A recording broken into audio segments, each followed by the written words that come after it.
नमस्कार दोस्तों, आज हम अपने इस वीडियो में आपको कूलाम के नियम से गाउस के नियम की उत्पत्ति बताएंगे।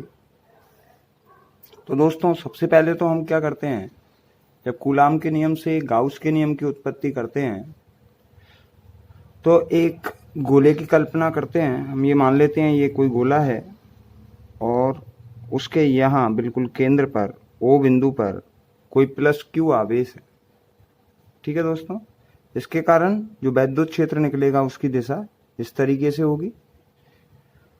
तो हम जब गाउस के नियम की उत्पत्ति करेंगे तो क्या करेंगे हम दोस्तों, ये जो गोला है जिसकी त्रिज्या स्मॉल r है, इस गोले को ऐसे छोटे छोटे अल्पांशों से मिलकर बना हुआ मान लेंगे। ये पूरा गोला है दोस्तों, हम ये मान लेते हैं इस गोले पर कोई ds अल्पांश है।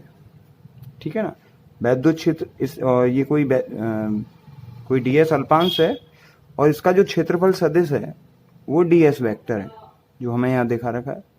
ये ds वेक्टर इसका क्या है, क्षेत्रफल सदिश है, जिसकी दिशा आपको मालूम है हमेशा पृष्ठ के लंबवत होती है। और वैद्युत क्षेत्र की दिशा दोस्तों इस प्लस क्यू के कारण इस तरीके से होगी बाहर की तरफ। तो जिधर ई वेक्टर की दिशा होगी वहीं ds वेक्टर की दिशा होगी, इसलिए यहाँ ई वेक्टर और ds वेक्टर के बीच जो एंगल होगा वो दोस्तों 0 डिग्री होगा, क्योंकि दोनों के बीच डिस्टेंस दिशा दोनों की एक ही है, इसलिए थीटा क्या हो जाएगा, 0 डिग्री हो जाएगा। तो हम सबसे पहले तो दोस्तों बात करते हैं इस अल्पांश से गुजरने वाले फ्लक्स की। ठीक है ना, तो इस अल्पांश से जो फ्लक्स गुजरेगा वो भी अल्प होगा। उसको हम इस तरीके से लिख सकते हैं, ये अल्पांश से गुजरने वाला फ्लक्स हो गया दोस्तों, इसको डी फाई से रिप्रेजेंट कर देंगे। D phi is equal to लिखा जा सकता है दोस्तों E vector dot ds vector लिख सकते हैं। इसको जब और आगे इसको ढंग से लिखेंगे तो d phi is equal to लिखा जाता है दोस्तों E vector dot ds vector, ये सॉल्व होने के बाद बनेगा ई ds cos थीटा। लिख सकते हैं दोस्तों, यहाँ थीटा की वैल्यू क्या है, 0 डिग्री है, इसलिए डी फाई लिखा जा सकता है ई ds cos 0 डिग्री। cos 0 की वैल्यू 1 लेते हैं हम, इसलिए ये तो 1 हो जाएगा। तो जब ई ds इस 1 से मल्टीप्लाई होगा तो दोस्तों ई ds ही आ जाएगा। तो ये तो अल्पांश से गुजरने वाला फ्लक्स हो गया दोस्तों, जो केवल इस अल्पांश से संबद्ध होगा। अब हम पूरे पृष्ठ से संबद्ध फ्लक्स की बात करें तो पूरे पृष्ठ से संबद्ध फ्लक्स, तो दोस्तों संपूर्ण पृष्ठ से संबद्ध फ्लक्स अगर हम कैलकुलेट करेंगे तो वो क्या निकलेगा, वो इन छोटे छोटे जो अल्पांश हैं इनसे संबद्ध फ्लक्स के योग के बराबर होगा। इसलिए संपूर्ण पृष्ठ से संबद्ध फ्लक्स लिख सकते हैं हम phi is equal to integration of d phi. D phi की वैल्यू पुट कर देंगे, डी फाई की वैल्यू लिख सकते हैं दोस्तों ई डॉट ds। तो यहां से हम फाई लिख सकते हैं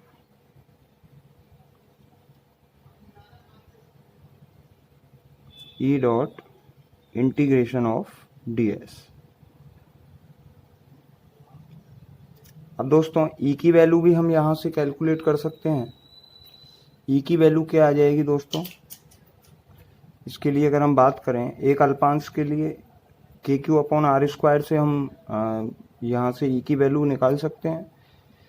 तो k की वैल्यू क्या हो जाएगी दोस्तों, 1/4 पाई एप्सिलॉन नॉट, ये हम e की वैल्यू लिख रहे हैं Q अपॉन R स्क्वायर। ये e की वैल्यू हो जाएगी दोस्तों, जो हम यहाँ पुट कर देंगे। फिर इंटीग्रेशन ऑफ ds, ये जो पूरा पृष्ठ है,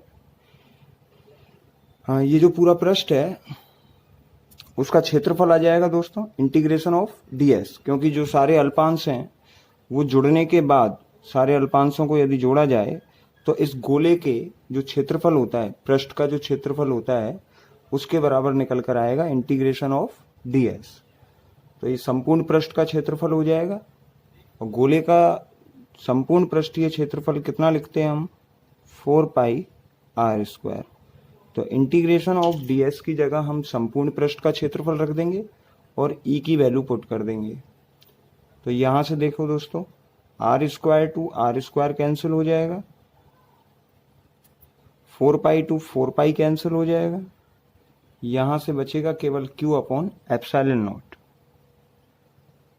यही गाउस का नियम है दोस्तों कि किसी भी बंद पृष्ठ से संबद्ध फ्लक्स इंटीग्रेशन वो जो संबद्ध flux phi is equal to लिखते हैं हम इंटीग्रेशन E.ds, ठीक है, इज इक्वल टू निकल कर आ जाएगा दोस्तों q/ε0। यही क्या है, गाउस का नियम है। तो इस तरीके से हम दोस्तों कूलाम के नियम से गाउस के नियम की उत्पत्ति कर सकते हैं। सबसे पहले अल्पांश के लिए कैलकुलेट कर लिया दोस्तों, अल्पांश के बाद हमने पूरे संपूर्ण पृष्ठ के लिए कैलकुलेट कर लिया फ्लक्स। तो जो संपूर्ण पृष्ठ के लिए जब हम फ्लक्स कैलकुलेट करेंगे तो ये निकल कर आएगा q/ε0। तो दोस्तों आपको वीडियो कैसा लगा? अगर आपको सही लगा हो तो आप चैनल सब्सक्राइब कर दीजिए, आगे भी इसको शेयर कर दीजिए और हमारे चैनल पर बने रहिए। आपको और भी रोचक जानकारियाँ यहाँ से मिलने वाली हैं। धन्यवाद।